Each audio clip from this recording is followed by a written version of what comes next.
Right, painting watercolors.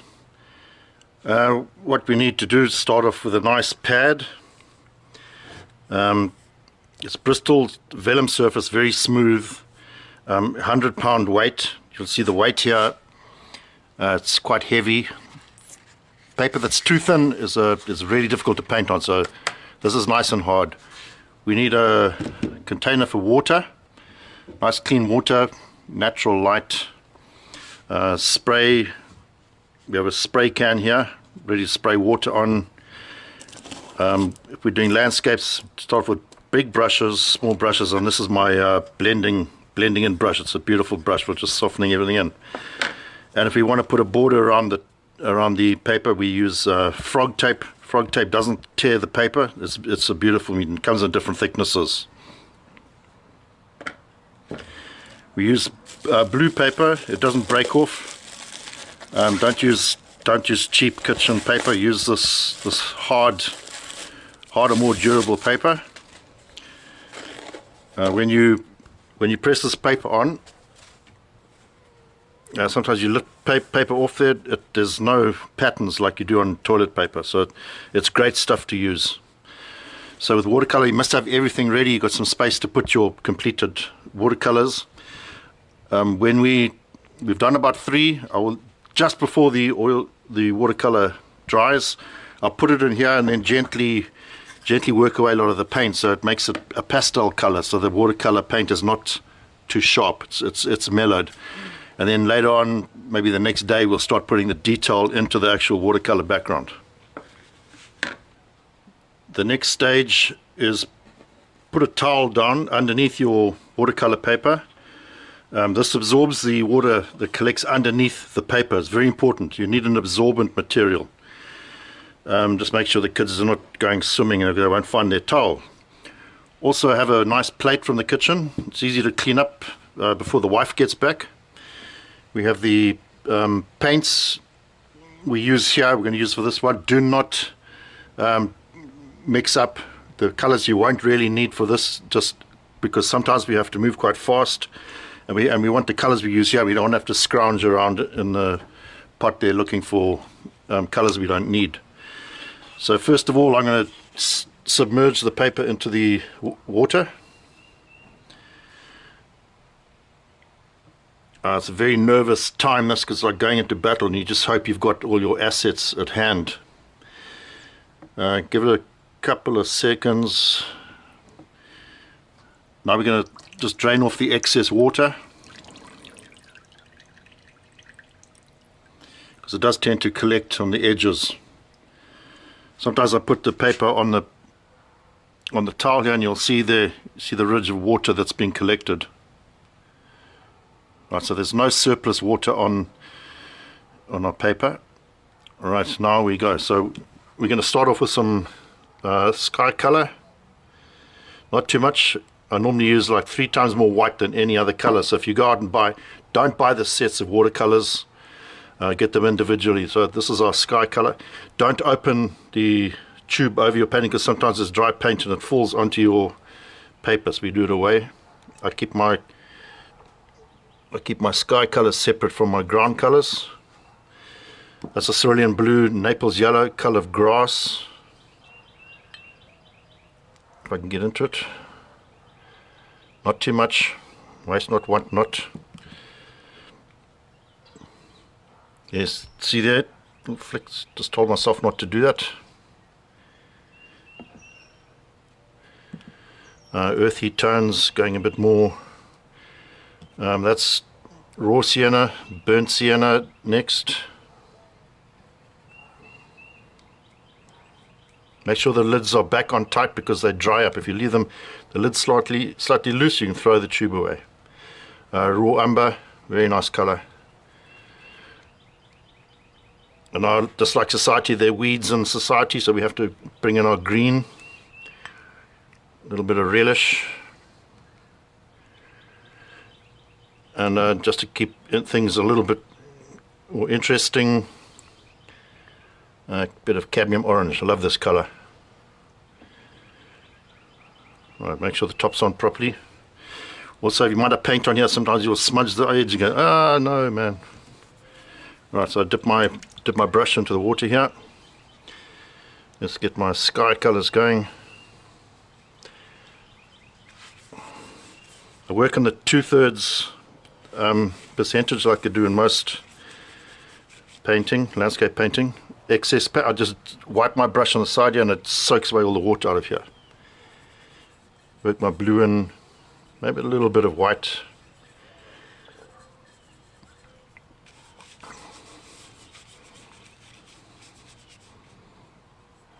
Now, a good watercolor is an accident. You can never repeat a watercolor.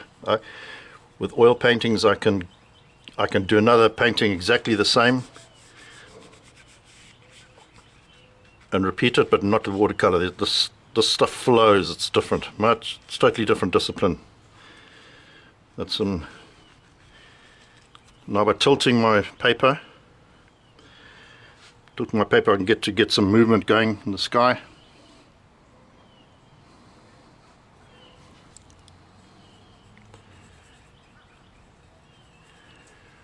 Okay, make sure that the white, do not ever mix your white colors on here. You have to do it in here so you have a nice color there.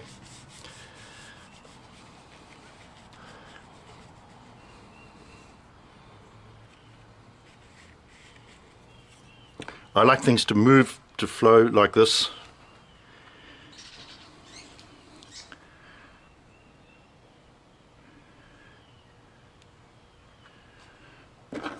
I might use my blending brush, very soft blending brush. I love this brush.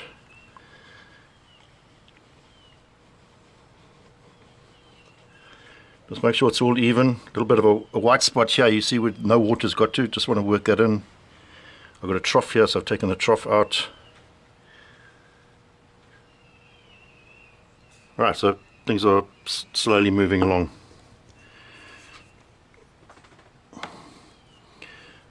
Now I want to get a little bit of distance color coming in.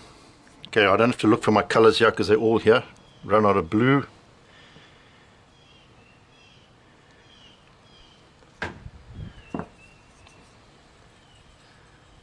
Maybe a little bit of burnt sienna in there. Work it in. Don't ever mix your colors on here, you mix it on here. So let's get our horizon line going. Work straight across, go right through each time.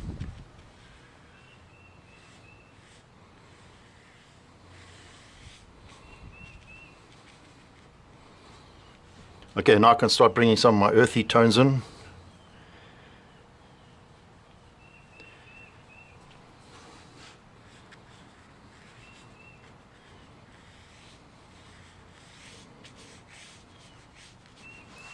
Paper's getting a little bit dry here.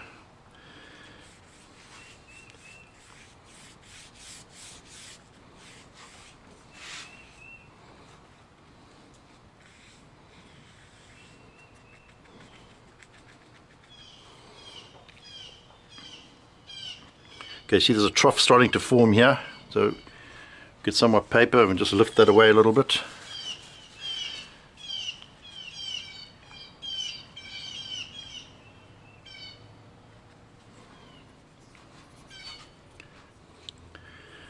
So this is a very nice brush as well. It does a broad stroke. If you turn it sideways, it does a very thin stroke. So you'll see here there's a bit of unnatural bleed going on here, so I'll just take it across here. Make sure you go straight through each time, and the towel will pick up the excess water. So now let's get some features going here. I need some more white.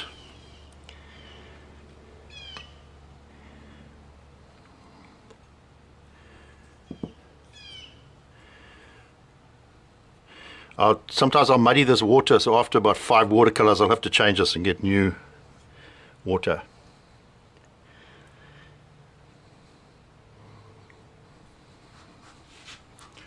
Okay, not on the horizon line here, we're going to pick a spot here.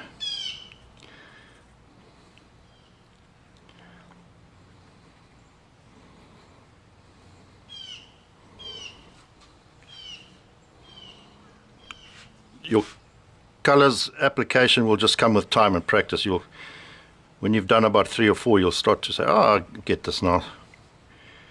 Starting to happen, something's starting to happen. So So we might have like buffalo or elephant or even a cottage here. We don't do it up on the horizon there. We do it not too low down, comfortably around here.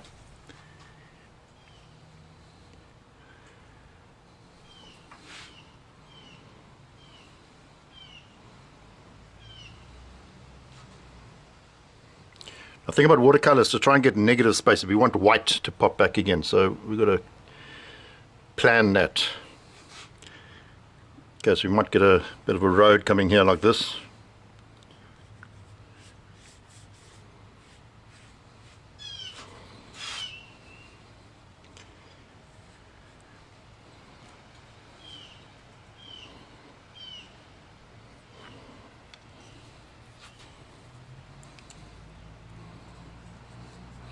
Right, these lines here are very harsh. We want to soften them up a little bit, so we do that with water. Just apply a little bit of water. We go in here and just pull it away a little bit. There you are. You'll see the sharp lines disappearing.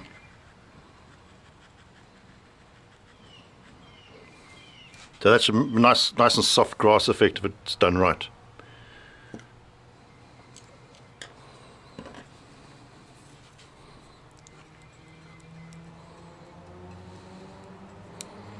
Okay, do not mix your colors on here, you mix them on here. It's very important. Okay, maybe too green, let's put a little bit of brown in.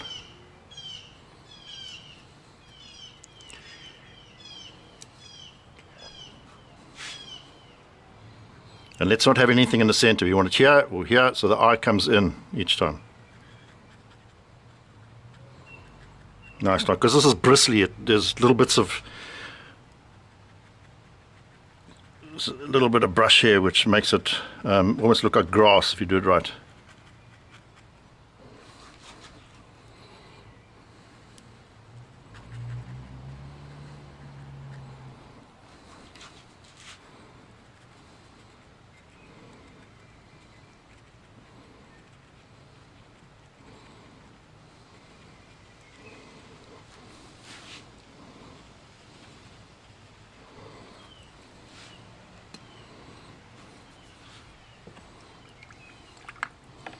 Now water is your friend with the water. It does beautiful effects.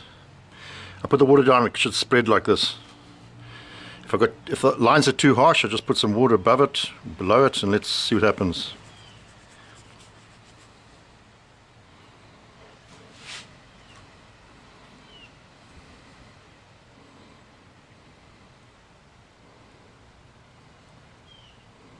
Okay, see something like that.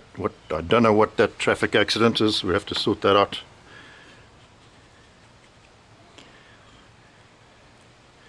Right now, there's too much paint on here. We want to lift it off, get a little bit of white, because this is all mushy in the middle here now. So what I can do is get some of this paper, put it sideways.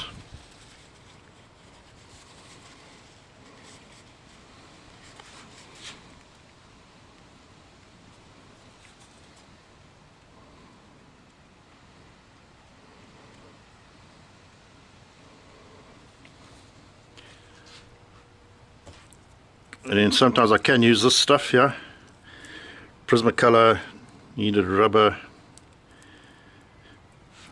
It has a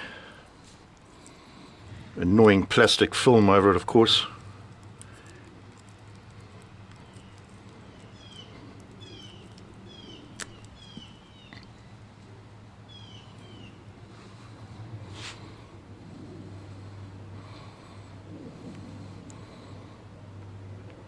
Okay, we can get some little stones appearing if you do it right.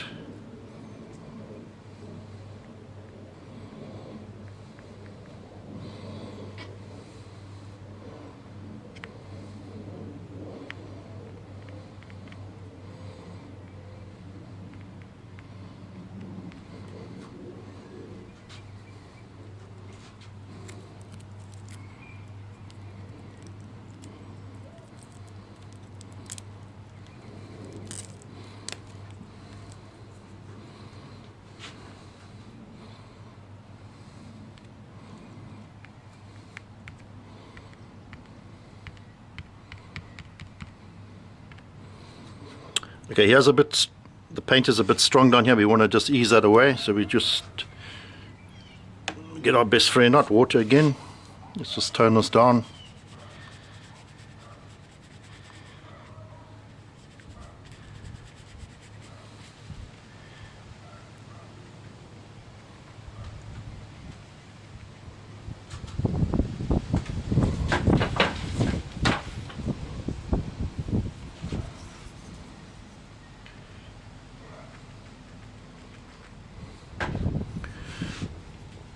Right, so that's comfortable. So now we can put our subject matter here. We can have a go to it, but there's a phase 2 that comes in this, but we've done quite a nice job here.